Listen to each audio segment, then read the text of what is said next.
Hi, I'm Steve Rosenberg. I'm 22 from Ann Arbor, Michigan. It's a privilege to be here. First, I'd just like to thank you both for serving as a hero and positive role model for me and many others. Much more than your success itself, I respect your unparalleled integrity. If you could comment on the A.W. Jones model, the long-short equity model.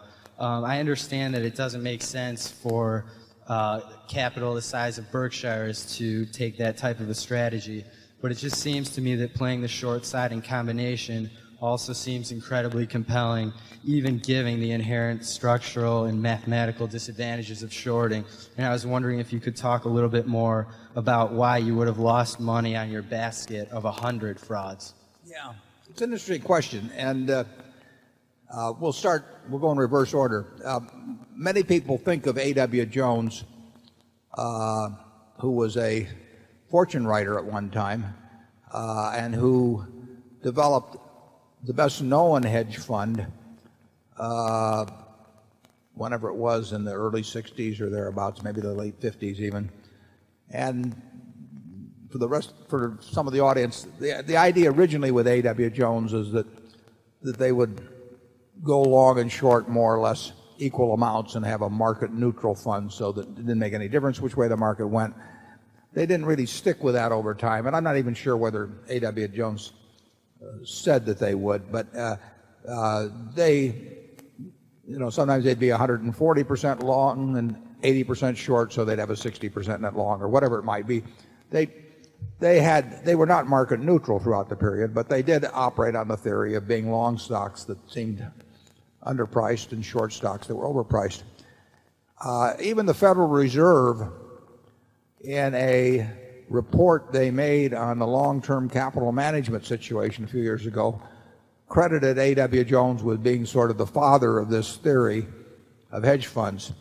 As Mickey Newman, if he's still here, knows, I think it was in 1924 that Ben Graham set up the Benjamin Graham Fund, which was designed exactly along those lines, and which even used paired securities. In other words, he would look at General Motors and Chrysler and decide which he thought was undervalued relative to the other and go long one and short the other. So the idea, and he was paid a percentage of the profits, and it had all today's hedge funds, except it was started in 1924. And I don't know that Ben was the first on that, but I know that he was 30 years ahead of the one that the Federal Reserve credited with being the first, and that many people still talk about as being the first A.W. Jones.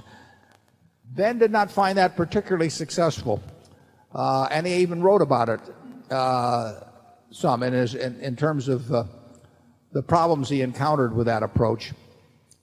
And my memory is that a quite high percentage of the paired investments worked out well. He was right. The undervalued one went up and the overvalued, or the spread between the two, narrowed. But the one time out of four or whatever it was that he was wrong, lost a lot more money than the average of the three that he was right on. And all I can say is that I've shorted stocks in my life and had one particularly harrowing experience in 1954. And I can hardly think of a situation where I was wrong if viewed from 10 years later, but I can think of some ones where I was certainly wrong from the view of 10 weeks later, which happened to be the relevant period, and during which my net worth was evaporating and my liquid assets were getting less liquid and so on. So it's all I can tell you is very difficult. And the interesting thing about it, of course, is A.W. Jones was a darling of the late 1960s, and Carol Loomis is here, and she wrote an article called "The Jones Nobody Keeps Up With," and it's a very interesting article.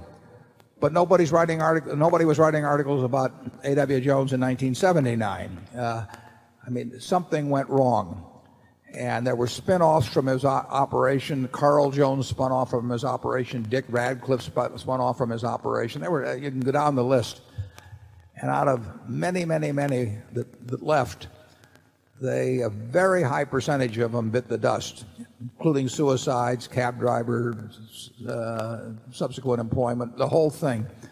And these people were, there was a book written in the late 60s, had a lot of pictures in it. I don't remember the name of it, but it showed all these portraits of all these people that were highly successful in the hedge fund business, but they didn't bring out a second edition.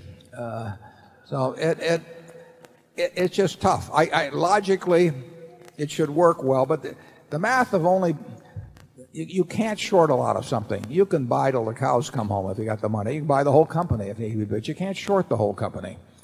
A fellow named Robert Wilson, there's some interesting stories about. He's a very, very smart guy, and he took a trip to Asia one time being short. I think it was Resorts International, or maybe it was Mary Carter Paint, it was still called in those days. And he lost a lot of money before he got back to this country. He's a very smart guy. He made a lot of money shorting stocks, but it just takes one to kill you. And you need more and more money as the stock goes up. You don't need more and more money when a stock goes down if you paid for it originally and didn't buy it on margin. You just sit and find out whether you were right or not. But you can't necessarily sit and find out whether you're right on being short a stock.